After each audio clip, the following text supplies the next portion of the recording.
Yeah, thank you everybody for being here today. I just want to start by thanking Coach Dickinson for all his efforts. Coach Dickinson, through his entire time here, represented the organization with class, with dignity, and with respect. We want to wish him all the best in the future. Over the last 48 hours, had a lot of time to reflect on the season that was a very disappointing season, and I just know that we let our fans down. That weighs very, very heavily on me. I know it weighs very heavily on everybody in this organization.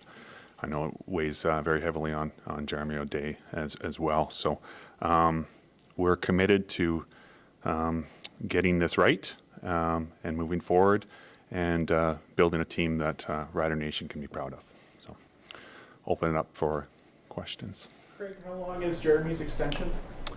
So I think it was really important, Britton, with doing a new head coach search, that there was stability there, and so Jeremy's been extended for 3 years. Why was it decided that just the head coach change was needed and not do more changes to this team? Yeah, I think first and foremost, because Jeremy O'Day is an outstanding general manager in our league.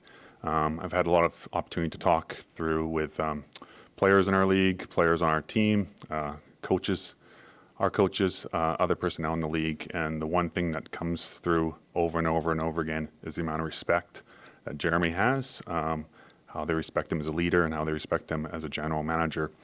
There's probably a half dozen things that a general manager needs to be good at to be successful in this league, and Jeremy is the best that I've seen in all areas in all those areas.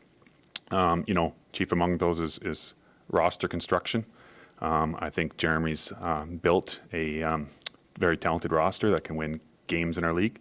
Obviously, there's always areas to improve that roster, and Jeremy will work hard to improve it in the off season. I think you look at his draft record is outstanding. You look at some of his early picks, Emilus and Corte Moore and Jackson Ford all contributing. And then you look at some late round steals like Jaden Dahlke, Keen Schaefer-Baker. I think how he executed in free agency last year was outstanding, getting Trevor Harris, Sean Bain Jr., Peter Godberd, Philip Blake. I think did excellent work there, and I think him and his team with Kyle and Paul, they do a great job of player recruitment between Anthony Lanier, Roland Milligan, Pete Robertson. They've just done a great job of player recruitment. So, and I have the faith in him that he'll hire an outstanding coach as well.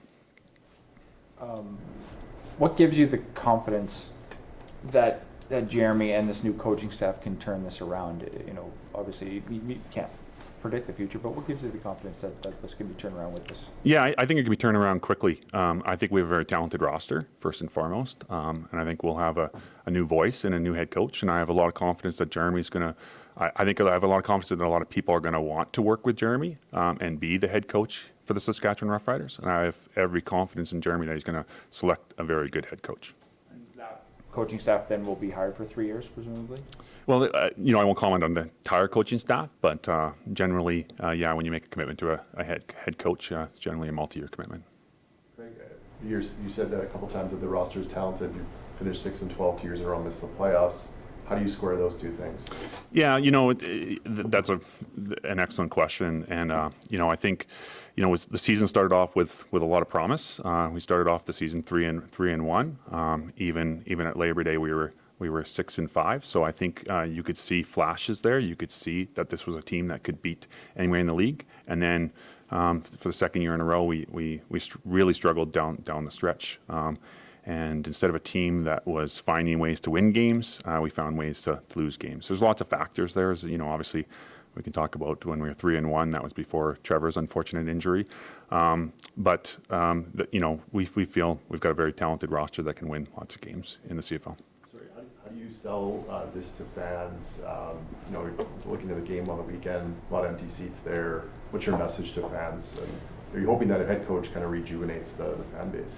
Yeah, I think that's our focus from here on out. Is a couple things. Obviously, our fans deserve winning, entertaining football, and I think at times this year we played winning, entertaining football. Certainly at home, there was a few games where we did, and at times we didn't. And so, yeah, you're right. It starts with Jeremy hiring a very good head coach, continuing to tweak the roster, continuing to get better.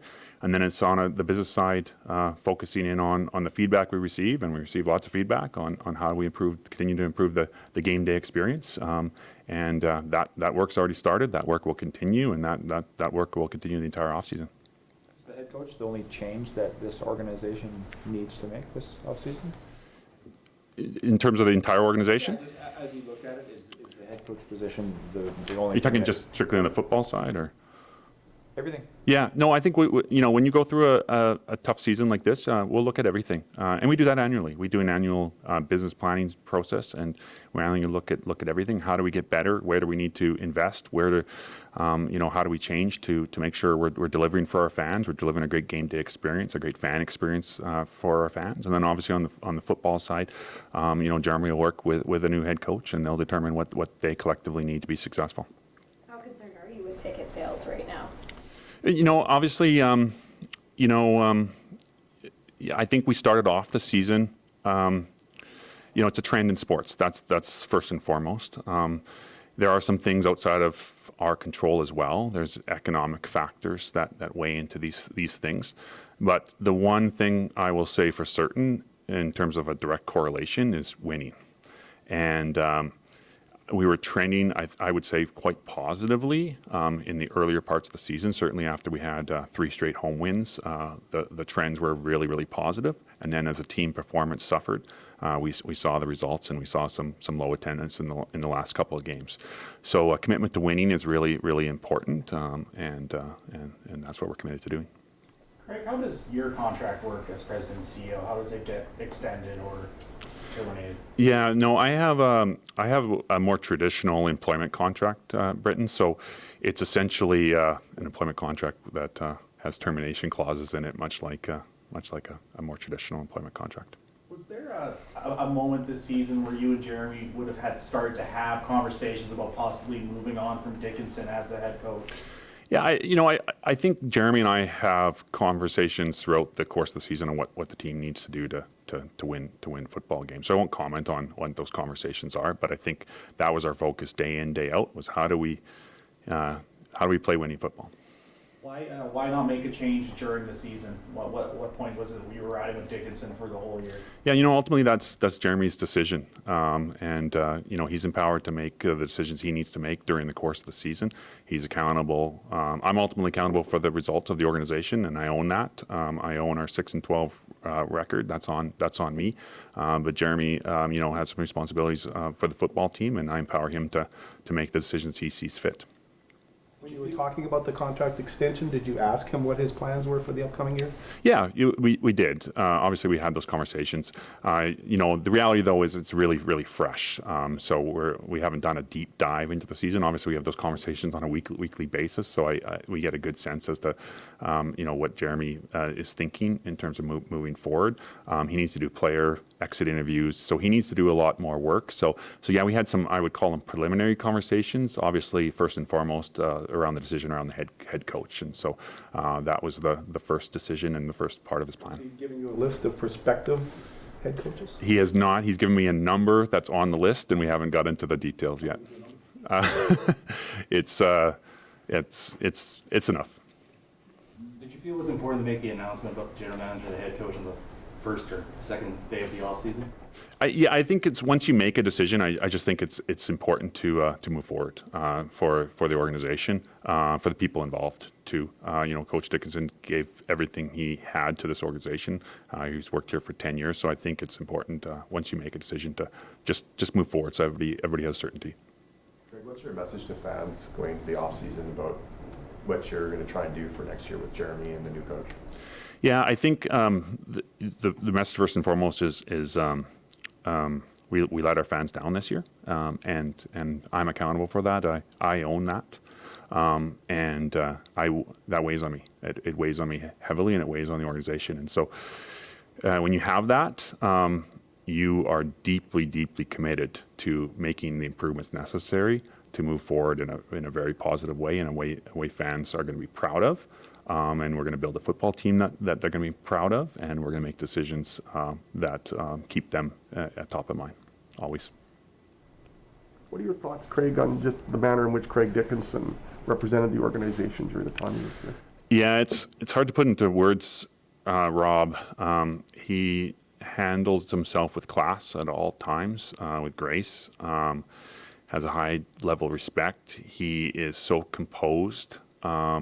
He's the same person after win as he is after a loss in a very positive way. I would say.